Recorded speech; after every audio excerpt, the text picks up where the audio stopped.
Hello guys, welcome back to another chess video. This is Amit here, and today I'll be explaining about a game played by Robert James Fischer versus Birney.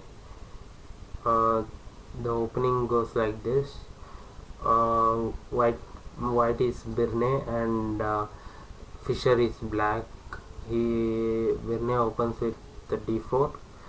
Uh, Fischer responds with knight f6.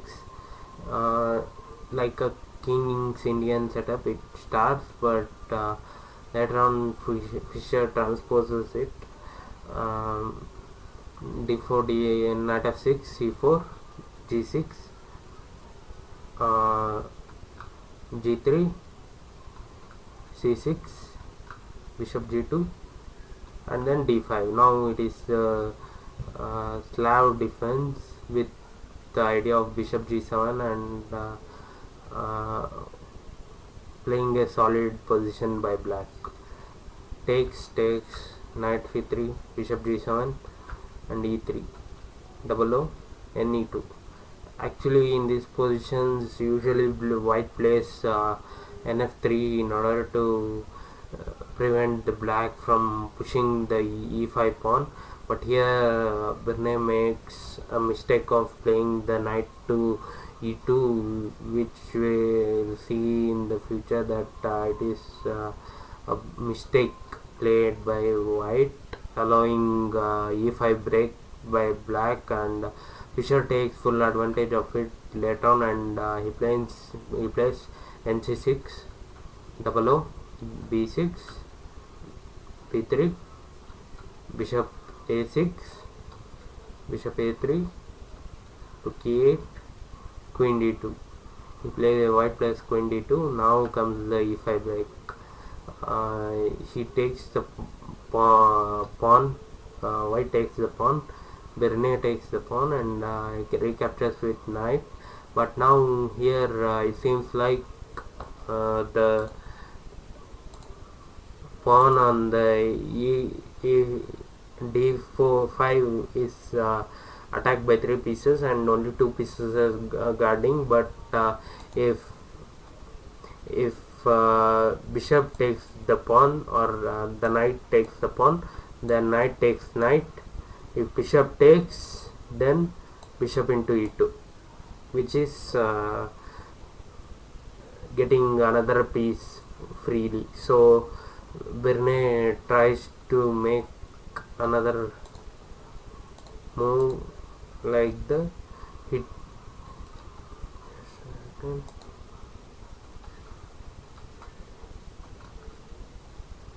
Plays rook f d1, attacking the pawn thrice. Now comes a move knight to d3. If white knight had been on f3 square, then all the e5 break would not have happened, and knight would not have been come to d3 square. He could have directly saved the attack. So now the black knight is on d3. He plays queen c2, attacking the knight. Now comes the very good move by Fischer, which he takes the f2 pawn. So now he is attacking the rook. So only option is white has to take the knight, or else he'll be under severe attack. So he takes, check, and he goes back.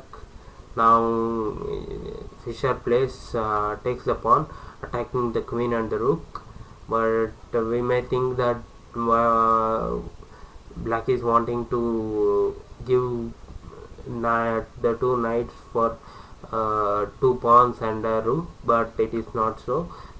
White plays queen d2, and now he takes the g2 bishop, which is a strong bishop on the diagonal, a8 diagonal. So he takes the bishop. Now he pushes the pawn. So if the knight now moves elsewhere, the knight on the e2 square is attacked by both the bishop as well as the rook. So white is forced to take the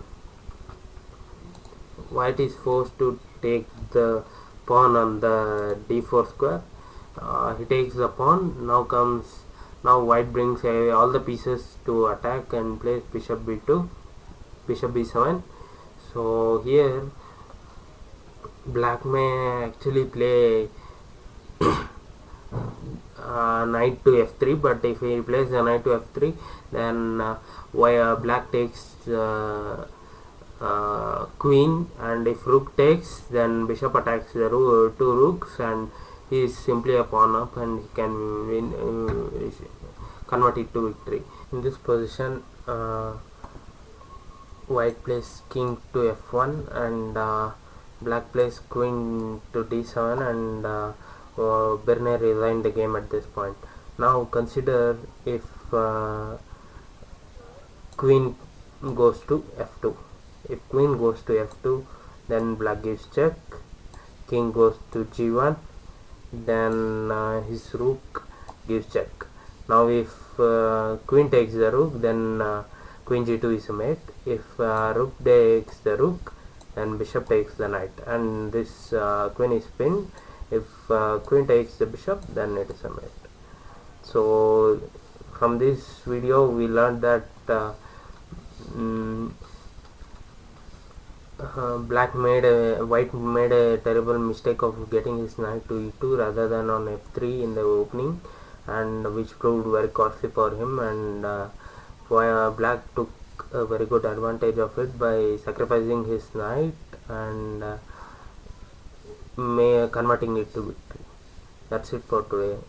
If you like this video, don't forget to like, share and subscribe to my channel. Thank you all.